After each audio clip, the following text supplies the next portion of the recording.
মাহে রমজান এতটা প্রিয় মাস, আল্লাহ নিজে যেই মাসের নাম আল্লাহ পাক নিজে উল্লেখ করছে, শাহরু রমাদান, এই যে রমজান মাস।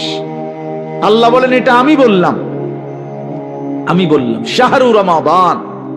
এই জন্য রমজান মাস বছরে কয় মাস উচ্চারিত হয় এই শব্দটা কনছে, এটাই একটা সহজ হিসাব, বোঝেন কিনা কন্ত, বোঝেন নাই কথাটা?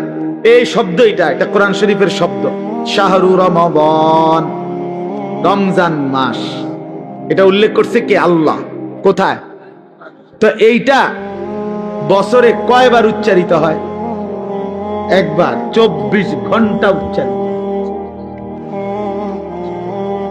24 ঘন্টা জমিনে এই শব্দ উচ্চারিত। কারণ আল্লাহর জমিনে 24 ঘন্টাই আল্লাহর কালামের তেলাওয়াত চলতেছে।